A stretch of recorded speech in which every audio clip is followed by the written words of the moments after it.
তাদের বিরুদ্ধে যদি কোনো অভিযোগ থাকে, মামলা হয়, অবশ্যই তারা শাস্তির আওতায় যাবেন। কিন্তু অবশ্যই আমরা চাইবো না যে এক্সট্রা জুডিশিয়াল কোনো অ্যাকশন তাদের উপর হোক। এদিকে শেখ হাসিনাকে দেশে ফেরানোর প্রক্রিয়া শুরু। ভারত থেকে সেনাপ্রধানের কাছে চিঠি, যে কোনো সময় দেশে ঢুকবে শেখ হাসিনা।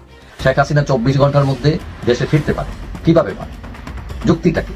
শেখ হাসিনার পতনের পর অর্থাৎ 5 আগস্টের পর এই প্রথমবারের মতো মনে হচ্ছে আওয়ামী লীগ রাজপথে নামার চেষ্টা করছে এবং কেন্দ্রীয়ভাবে প্ল্যান করে তারা কাজ চালিয়ে যাচ্ছে। আওয়ামী লীগ ডক্টর মোহাম্মদ ইউনূসকে প্রতিনিয়ত বোকা বানাচ্ছে এবং বিএনপি জামাত যারা আওয়ামী লীগের বিরোধী আছে, বিশেষ করে বাংলাদেশের সব রাজনৈতিক দল তো এই মুহূর্তে আওয়ামী লীগের বিরুদ্ধে, তারা সবাই বোকা হচ্ছে আওয়ামী লীগের কাছে। ডক্টর আসিফ নজরুলকে গ্রেপ্তার করা উচিত সরকারের, বাংলাদেশ সরকারের, এবং তাকে জিজ্ঞাসাবাদ করা উচিত এই জঙ্গি সম্প্রদায়ের সঙ্গে তার কিসের মিটিং ছিল। তাকে জঙ্গি সম্পৃক্ততার অভিযোগে বাংলাদেশ সরকারের উচিত গ্রেপ্তার করে বিচারের মুখোমুখি করা। তাহলেই আসল রহস্য বোঝা যাবে যে এই অ্যাটাকের সঙ্গে আসিফ নজরুলের কোনো সম্পৃক্ততা আছে। কাশ্মীরের ঘটনায় এবার অন্তর্বর্তীকালীন সরকারের প্রধান উপদেষ্টা মোহাম্মদ ইউনূস বেশ কিছু বার্তা দিয়েছেন এবং সেই বার্তার মধ্যে দেখা যাচ্ছে একদিকে যেমন পাকিস্তানের সঙ্গে সুসম্পর্ক বজায় রাখার চেষ্টা করছেন ইউনূস, তেমন অন্যদিকে ভারতের প্রতি একটা ভয়ঙ্কর দুঃসংবাদ দিয়েছে বিশ্ব ব্যাংক। নতুন করে 30 লক্ষ মানুষ অতি গরিব হবে। শুধু গরিব না, ডক্টর মোহাম্মদ ইউনূস সরকার ক্ষমতায় থাকতে থাকতে যদি এই অবস্থা হয়ে যায়, তাহলে ওনার 3-0 সিস্টেম, পাশাপাশি এই যে ক্ষুদ্র ঋণ উদ্যোক্ত প্রকল্প, সবকিছু কিন্তু মুক্ত করে পড়বে এবং কি বড় ধরনের একটা ক্যারিয়ারে 0 হয়তো 3 to 4। আসসালামু আলাইকুম দর্শক, আরো একটি নিউজ ভিডিওতে আপনাদের সবাইকে স্বাগতম। দর্শক, জুলাইয়ের গণ অভ্যুত্থানের পর থেকে বাংলাদেশের যে আইন শৃঙ্খলা বাহিনীটার কথা বলা হয়েছিল, যে এতদিন থেকে এই যে আইন শৃঙ্খলা বাহিনীটাকে উন্নত করা হয়েছে, আইন শৃঙ্খলা বাহিনী আরো বেশি সোচ্চার হয়েছে, এই কথাগুলো বলে কিন্তু জনগণকে এতদিন থেকে বুঝ দেওয়া হয়েছিল। এখন কিন্তু জনগণ আর কোনো কথা মানবে না, এখন কিন্তু সরাসরি একটা অ্যাকশনে যাবে। অন্যদিকে কিন্তু এই যে মানে বাংলাদেশে যারা আওয়ামী লীগ ছিল তারা কিন্তু এখন রাজপথে নেমে গেছে। তারা কিন্তু এখন বিভিন্ন জায়গায় বিভিন্নভাবে মানুষদেরকে উত্তপ্ত করতেছে, মানুষ মানে দেশের মধ্যে যেন একটা গ্যামজাম তৈরি হয় সেই চেষ্টাটা চালাচ্ছে। এই জিনিসটা কিন্তু এখন জনগণ বুঝে গেছে। জনগণ এটা বোঝার পরে কিন্তু আইন শৃঙ্খলা বাহিনীর বিরুদ্ধে এইরকম পদক্ষেপ নিচ্ছে। হ্যাঁ দর্শক, বর্তমান বাংলাদেশের পরিস্থিতি নিয়ে কিন্তু কিছু ইম্পর্টেন্ট প্রতিবেদন আপনাদেরকে দেখানো হবে। আপনারা কিন্তু ভিডিওটি একটু স্কিপ করবেন না, সম্পূর্ণ ভিডিওটি দেখার চেষ্টা করবেন। সম্পূর্ণ ভিডিওগুলো দেখলেই কিন্তু আপনারা বুঝতে পারবেন যে বর্তমান বাংলাদেশের পরিস্থিতি কি এবং আগামী কয়েকদিনের মধ্যে বাংলাদেশে আসলে কি হতে যাচ্ছে। দর্শক, কথা না বাড়িয়ে সর্বপ্রথম আমরা কিছু প্রতিবেদন দেখে নেব। যেই হোক, যেই দলেরই হোক, যেই মতেরই হোক, যেই ধর্মের হোক, সেটা আমরা করব। তাদের বিরুদ্ধে যদি কোনো অভিযোগ থাকে, মামলা হয়, অবশ্যই তারা শাস্তির আওতায় যাবেন। কিন্তু অবশ্যই আমরা চাইবো না যে এক্সট্রা জুডিশিয়াল কোনো অ্যাকশন তাদের উপর হোক, বিচার বহির্ভূত কোনো কাজ হোক, তাদের উপরে হামলা হোক, বা তাদের জীবনে যে হুমকি যেটা আছে সেটা আমরা না। এটা অবশ্যই পুলিশ তদন্ত করবে, প্রয়োজন হলে মামলা করবে এবং তারা তাদেরকে বিচারের আওতায় নিয়ে আসবে। মাইনরিটি একটা ইস্যু নিয়ে কিছু সংস্কার করতে চাচ্ছে এবং একটা ফ্রি ফেয়ার ইলেকশন করতে চাচ্ছে। সেটার জন্য যে ধরনের যতদূর সহায়তা তারা আমাদের কাছে চাবেন সেটা আমরা করব।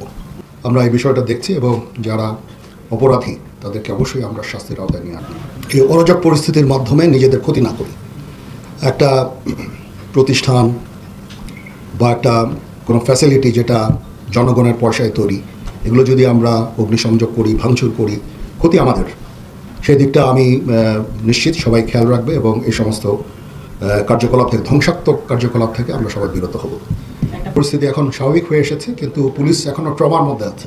কারণ পুলিশের উপরে যে ধরনের হামলা হয়েছে, তারা একটা ট্রমার মধ্যে আছে এবং যত তাড়াতাড়ি সম্ভব, তার যতক্ষণ তারা এই ট্রমা থেকে বের হয়ে আসবে, যত তাড়াতাড়ি আমরা ফেরত যেতে পারবো ইনশাআল্লাহ। ততদিন পর্যন্ত আমরা থাকবো যতক্ষণ পর্যন্ত না পুলিশ কনফিডেন্ট হবে। তারা যখন কনফিডেন্ট হয়ে যাবে তখনই আমরা চলে যাব এবং আমি ততদূর পর্যন্তই আমরা থাকবো, ততদিন পর্যন্ত আমরা থাকবো। 5 আগস্টের পর এই প্রথমবারের মতো মনে হচ্ছে আওয়ামী লীগ ধীরে ধীরে রাজপথে নামার চেষ্টা করছে এবং কেন্দ্রীয়ভাবে প্ল্যান করে তারা কাজ চালিয়ে যাচ্ছে। এখন নতুন একটি রিপোর্ট সামনে এলো, যেখানে স্পষ্টত উল্লেখ করা হয়েছে মে জুনে রাজপথ দখল করতে পারে আওয়ামী লীগের নেতাকর্মীরা। সেই লক্ষ্যেই তারা এগোচ্ছে এবং এর জন্য বিদেশে পালিয়ে যাওয়া বেশ কিছু নেতাকর্মী দেশে ফিরছেন। এরকমই হচ্ছে রিপোর্টের তথ্য। কোনো ভুগিচোগী কোনো পত্রিকা রিপোর্টটি করেনি। বাংলাদেশের অন্যতম সেরা একটি পত্রিকা এবং বিশ্বাসযোগ্য পত্রিকা দেশ রূপান্তর নিউজটি করেছে। সেখানে স্পষ্টত বলা হচ্ছে আওয়ামী লীগের নেতাকর্মীদের অনেকেই ফিরে আসছেন দেশে শুধুমাত্র এই অন্তর্বর্তীকালীন সরকার কিংবা নির্বাচনকে কেন্দ্র করে সরকারের সঙ্গে এক ধরনের কিংবা রাজপথে তাদের ক্ষমতা দেখানোর জন্য কিংবা সমর্থন দেখানোর জন্য তারা হচ্ছে দেশে ফিরছেন। এই দেশে ফেরার একটা স্ট্র্যাটেজি খুব ভালোভাবে উল্লেখ করা হয়েছে। সেটা হলো, ধরেন যদি 1000 নেতাকর্মী ফেরে দেশে, 1000 ধরেন কেন্দ্রীয় 1000 নেতা দেশে ফিরেছেন, তাদের স্ট্র্যাটেজি হলো 200 জনকে গ্রেপ্তার করলেও বাকি 800 জন বা 300 জনকে গ্রেপ্তার করলেও বাকি 700 জন অন্তত দলীয় কার্যক্রম পরিচালনা করে যেতে পারবেন। এইরকমই হচ্ছে তাদের লক্ষ্য। এই প্রথমবারের মতো মনে হচ্ছে আওয়ামী লীগ একটু প্ল্যান করে কাজ করছে এবং এই প্ল্যান বাস্তবায়িত হবে কিনা, কাজে লাগবে কিনা সেটা অন্য আলাপ।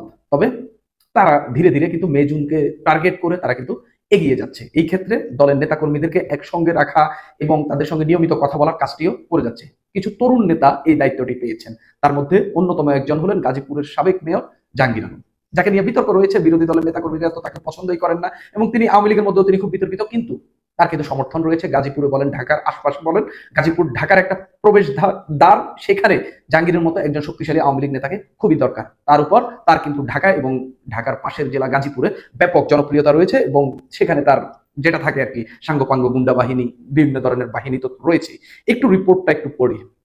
এখানে রিপোর্টের শিরোনামটা হচ্ছে মে জুনে রাজপথ দখলের টার্গেট আওয়ামী লীগের, ধরপাকড় সত্ত্বেও, মানে কিছু সাবহেড থাকে প্রতিটা রিপোর্টের, কিছু বিশেষ রিপোর্টের। ধরপাকড় সত্ত্বেও ঝটিকা মিছিল চলছে, মিছিল রুখতে মাঠে থাকবে ছাত্ররা, পুলিশ বলছে যে ব্যবস্থা তারা নেবে। তো এই সব কর্মকাণ্ডের মধ্যে আওয়ামী লীগ কিন্তু কিছুটা মানে ছোটখাটো স্পেসের মধ্যে দিয়ে নিজেদের কর্মকাণ্ড চালিয়ে নতুন করে এখানে রাজনীতি প্রতিষ্ঠা করতে চাচ্ছে। আওয়ামী লীগের রাজনীতি অবশ্যই প্রতিষ্ঠিত, কিন্তু এই যে পতন হলো কিংবা একটা সরকারের বিদায় হলো, তাদের নেতাদের বেশিরভাগই পালিয়ে গেল, সেখান থেকে নতুন করে বাউন্স ব্যাক করা এটা কিন্তু খুব ছোটখাটো বিষয় না। এখান থেকে নতুন করে উত্থান হওয়া একটা পুনর্জন্মের মতোই। আওয়ামী লীগকে বাস্তবিক অর্থেই সব দিক দিয়ে একটা নতুন পুনর্জন্মই দরকার। সেখানে রিপোর্টে যা বলা হচ্ছে, ইতিমধ্যেই রাজপথে নামার ছক করে করা হয়েছে। আগামী মে জুনকে টার্গেট করে রাজপথ দখলের পরিকল্পনা করছেন আওয়ামী লীগ ও নিষিদ্ধ ছাত্রলীগ সহ তাদের বিভিন্ন সংগঠনের নেতাকর্মীরা। নির্দেশনা অনুযায়ী দেশব্যাপী ঝটিকা মিছিল বের করছেন তারা। মানে এটা হচ্ছে এই মে জুনের টার্গেটের প্রাথমিক স্টেজ হচ্ছে এই ঝটিকা মিছিলগুলো। দেশ অস্থিতিশীল করার ঝটিকা মিছিল রুখতে তৎপর রয়েছে আইনশৃঙ্খলা বাহিনী। এটা আইনশৃঙ্খলা রক্ষাকারী বাহিনীর কথা। গত 3 দিনে সারা দেশে থেকে 4766 জনকে গ্রেপ্তার করা হয়েছে। তার মধ্যে 3 ভাগের 2 ভাগই হচ্ছে আওয়ামী লীগের এবং ছাত্রলীগের নেতাকর্মী, নিষিদ্ধ সংগঠন ছাত্রলীগের নেতাকর্মী। পুলিশ বলছে যে পুলিশ এই মানে তাদের কর্মকাণ্ডে মানে কাজ চালিয়ে যাবে, আওয়ামী লীগকে কোনো কর্মকাণ্ড চালাতে দেবে না। তো আওয়ামী লীগের নেতাকর্মীদের সঙ্গে কথা বলে গোয়েন্দা সংস্থা তথ্য মতে এখানে রিপোর্টে যে তথ্য তুলে ধরা হয়েছে, গত শনিবার রাতে ঘণ্টাব্যাপী ধানমন্ডি 32 টেলিগ্রাম, মানে একটা গ্রুপ আছে টেলিগ্রাম গ্রুপ আওয়ামী লীগ নেতাকর্মীদের, ধানমন্ডি 32 টেলিগ্রাম গ্রুপে গাজীপুরের সাবেক মেয়র ও মহানগর আওয়ামী লীগের সাধারণ সম্পাদক জাহাঙ্গীর আলম দেশের বিভিন্ন জেলা, উপজেলা ও থানার নেতাকর্মীদের সঙ্গে জুম মিটিং করেন। তিনি দলীয় কর্মীদের উদ্দেশ্যে বলেন, আপাতত ফান্ডের সমস্যা, বিদেশ থেকে কেউ টাকা পাঠাতে পারছে না, তাই প্রতি জেলায় ঝটিকা মিছিল দিয়ে শুরু করতে হবে। এই মিছিল থাকবে স্থানীয় ওয়ার্ড বা ইউনিয়ন পর্যায়ের কর্মীরা, অর্থাৎ এই মিছিলগুলোতে এই ওয়ার্ড বা ইউনিয়ন পর্যায়ের কর্মীরা। এখানে তারা কিছু কিভাবে এই মিছিলগুলো করবেন সেই বিষয়ে কিছু ফালতু নির্দেশনাও দিয়েছেন। এছাড়া নির্দেশ রয়েছে রিক্সা চালক ও বাস হেল্পারের ছদ্মবেশে ঝটিকা মিছিলে অংশ নিতে। মানে রিক্সা চালক কিংবা বাস হেল্পারের মানে সাজ সেজে আর কি, মানে আপনাকে ধরতে হলে আপনি বলবেন যে আপনি রিক্সা চালক, এরকম ছদ্মবেশে মিছিল করতে বললো। প্রয়োজনে আত্মরক্ষার্থে, খুবই ফালতু কথা, ইলেকট্রিক শক ডিভাইস এবং ক্ষুদ্র জিনিসপত্র রাখতে হবে। মানে ছুরি টুরি রাখার কথা বললেন, ইলেকট্রিক শক ডিভাইস পুলিশ ধরে পেলে ঠাস করে লাগাই দৌড় দিয়ে। চলমান যে রাজনৈতিক পরিবেশ আছে বা বিগত আওয়ামী লীগ সরকারের সময় ছিল, সেখানে 5ই আগস্ট ঘটনা বলেন বা এর পরবর্তী সময় রাজনৈতিক দল হিসাবে বিএনপিকে অথবা এবার ফাইনালি জামাতকে কোণঠাসা করার জন্য যে কি বলা যায় আপনার একে একে তর্ক বিতর্ক দ্বন্দ্ব অনলাইন ইনফ্লুয়েন্সার বনাম রাজনীতিবিদদের মধ্যে ফাইনালি জামাতকে সাংবাদিক ইলিয়াস যেভাবে ধরছেন, আমার ধারণা জামাতের মধ্যে আজকের এই এপিসোড জানার পরে জামাত ভেঙে যাবে। অলরেডি নানান বক্তব্য তিনি দিয়েছেন, জামাতের তথ্য এত সহজে পাওয়া যায় না। তবে সাংবাদিক ইলিয়াস এক ভয়ঙ্কর দাবি করেছেন। আমি নিজেও আশ্চর্য হয়ে গেছি যে ইজিট আসলে কি তাই? জামাতের নেতারা হয়তো ভালো বলতে পারবেন। একটা কোটিরা বিলিয়ন ডলারের প্রশ্ন ছুড়ে দিয়েছে, জামাতকে ভেঙে দিতে পারে এই প্রশ্নের সদুত্তর না পেলে। আসল ঘটনা কি? আমরা জানি যে আওয়ামী লীগ সরকারের সময় জামাতের অনেক নেতাদের ফাঁসি হয়েছিল। এর জন্য কি শুধু আওয়ামী লীগ সরকারই দায়ী? না, এই ঘটনার পেছনে জামাত নেতাদের ইন্ধন রয়েছে দাবি সাংবাদিক ইলিয়াসের। তিনি গেল 17 ঘন্টা আগে আমি যখন এই ভিডিওটি রেকর্ড করছি তিনি একটা স্টেটাস আপডেট করেছেন, যেখানে তিনি লিখছেন জামাত ইসলামের নেতাদের ফাঁসি হবার পেছনে জামাতের কয়েকজন শীর্ষ নেতার সম্মতি ছিল। প্রথম সারির কয়েকজন নেতা মারা গেলে নিজেদের পদ পাকাপোক্ত হবে এরকম পরিকল্পনা থেকে নেতাদের হত্যাকাণ্ড ঠেকাতে শক্ত কোনো আন্দোলন করতে দেয়নি তারা, যাদের মধ্যে অন্যতম তিনি দাবি করছেন ভারতীয় এজেন্ট হিসেবে যাকে চিহ্নিত করেছেন আবু তাহের, যিনি জামাতের খুবই প্রভাবশালী একজন নেতা রাইট নাও।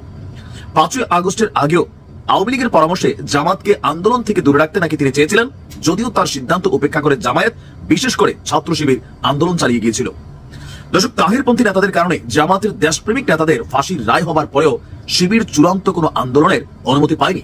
ইলিয়াস দাবি করছেন দেখে মনে হয়েছে নেতাদের হত্যা যেন জামাত সহজভাবেই মেনে নিয়েছিল। দেশের মানুষ যা অবাক হয়েছিল। ওনার বক্তব্য যে বড় আন্দোলন করার সক্ষমতা শিবিরের ছিল, যেটা তারা জুলাইয়ের রক্তক্ষয়ী আন্দোলনে প্রমাণ করেছে। জামাতের শীর্ষ নেতাদের আরেকজন যিনি এই মুহূর্তে কারাগারে বন্দী আছেন, এটিএম আজহার, ওনাকেও জেল থেকে বের করা হচ্ছে না জামাতের ওই একটা অংশের কারণে, দাবি সাংবাদিক ইলিয়াসের। তার বক্তব্য জামাতের আরেকজন ফাঁসির আসামি মাওলানা আবুল কালাম আজাদ 5 তারিখের পর দেশে ফিরলেও এ পর্যন্ত জামাতের কেন্দ্রীয় নেতাদের মধ্যে বা কেন্দ্র থেকে তার সাথে যোগাযোগ করা হয়নি। এসব কিছুর কারণ একটাই, তা হলো জামাতকে কট্টর ভারত বিরোধী অবস্থান থেকে সরিয়ে আনা।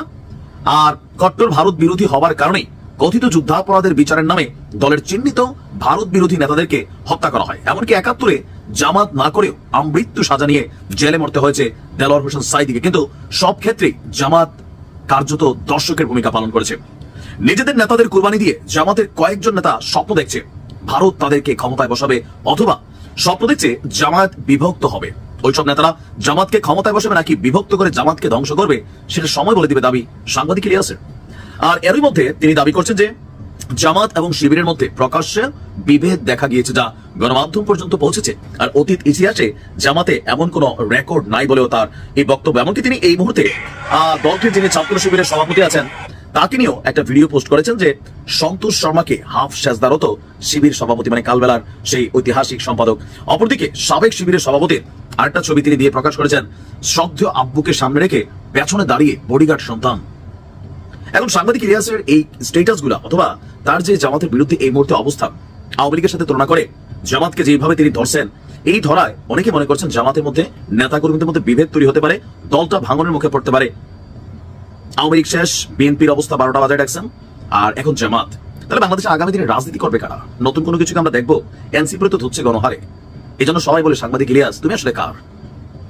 সময় বলে দিবে। ভালো থাকুন। ঘটনাটি ঘটেছে, যে জঙ্গি হামলার ঘটনাটি ঘটেছে, এটি অত্যন্ত দুঃখজনক একটি ঘটনা এবং এই ঘটনায় যারা প্রাণ হারিয়েছে তাদের প্রতি পৃথিবীর সমস্ত জায়গা থেকে যখন সহানুভূতি বা সহমর্মিতা জানানো হচ্ছে সেই পরিবারগুলোর প্রতি, তখন এটা নিয়ে সন্দেহ খোঁজা বা এটা নিয়ে নাটক খোঁজাটা একটি ঘৃণিত অপরাধ। সেই অপরাধটি করেছেন বাংলাদেশের সরকারের যিনি আইন বিষয়ক উপদেষ্টা রয়েছেন ডক্টর আসিফ নজরুল।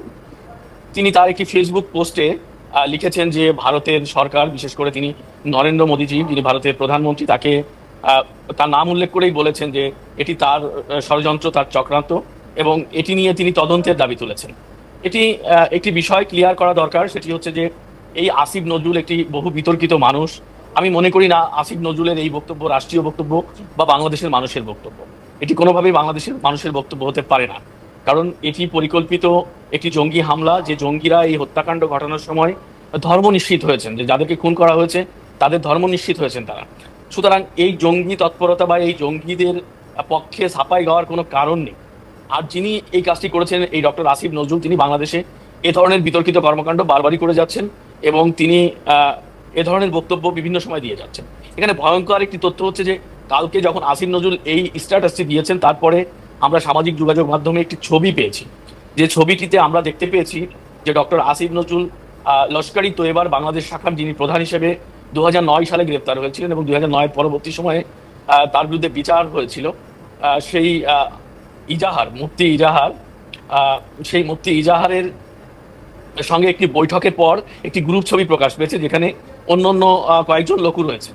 তো এটা থেকে প্রমাণিত হয় যে এই জঙ্গি গোষ্ঠীর সঙ্গে ডক্টর আসিফ নজরুলের সম্পর্ক পুরনো নয়। এখন আমার এখানে একটি প্রশ্ন হলো যে ছবিটি আসিফ নজরুলের প্রকাশ পেয়েছে, এই ছবিটি কি এই কাশ্মীরের অ্যাটাকের আগে না পরে? যদি কাশ্মীর অ্যাটাকের আগে এই মিটিংয়ের ছবি হয়ে থাকে, তাহলে আমার কাছে মনে হয় ডক্টর আসিফ নজরুলকে গ্রেপ্তার করা উচিত সরকারের, বাংলাদেশ সরকারের।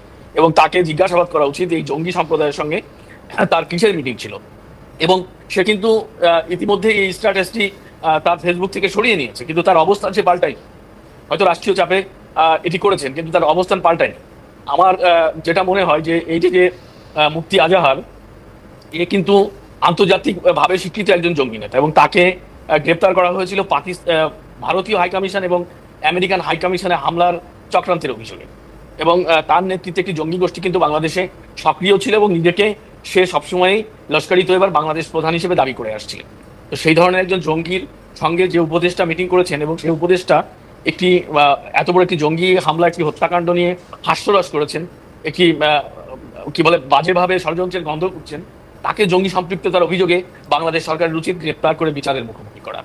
তাহলেই আসল রহস্য বোঝা যাবে যে এই মানে অ্যাটাকের সঙ্গে আসিফ নজরুলের কোনো সম্পৃক্ততা আছে কিনা। দর্শক, আপনাদেরকে যে সমস্ত প্রতিবেদন দেখানো হলো, এই সমস্ত প্রতিবেদন দেখার পর আপনাদের মন্তব্য কি? আর এই যে বর্তমান সময়ে আমরা যে বলতেছি যে আইন শৃঙ্খলা বাহিনীর একটা অবনতি চলতেছে, আসলে এই বিষয়টা নিয়ে আপনাদের কি মনে হচ্ছে? অবশ্যই কিন্তু আপনাদের গুরুত্বপূর্ণ একটি মতামত জানিয়ে দেবেন। আর এই যে বাংলাদেশে হঠাৎ করে আওয়ামী লীগের মিছিল মিটিং বা আওয়ামী লীগের এই যে ঝটিকা মিছিলগুলো নিয়ে মানে বের হচ্ছে, যে বর্তমান সময়ের অন্তর্বর্তীকালীন সরকারের আইন উপদেষ্টা কি বলতেছে, তারপর স্বরাষ্ট্র উপদেষ্টা কি বলতেছে, এগুলোও কিন্তু আপনাদেরকে মানে দেখতে হবে এবং জানতে হবে। এই সবকিছু নিয়ে বর্তমান বাংলাদেশের পরিস্থিতি নিয়ে আপনাদের কি মনে হচ্ছে? অবশ্যই কিন্তু আপনাদের গুরুত্বপূর্ণ একটি মতামত জানিয়ে যাবেন আমাদের ভিডিও কমেন্ট বক্সে। ভিডিওটি ছিল এতটুকুই, আবার দেখা হবে নতুন কোনো ভিডিওতে নতুন কোনো টপিক নিয়ে। ভিডিওটি শেষ করার আগে ছোট্ট করে একটা রিকোয়েস্ট থাকবে, আপনি যদি প্রথমবারের মতো আমাদের এই ছোট্ট চ্যানেলটিতে এসে থাকেন তাহলে অবশ্যই চ্যানেলটিকে সাবস্ক্রাইব করবেন, পাশে বেল আইকনটি অন করে রাখবেন। আল্লাহ হাফেজ।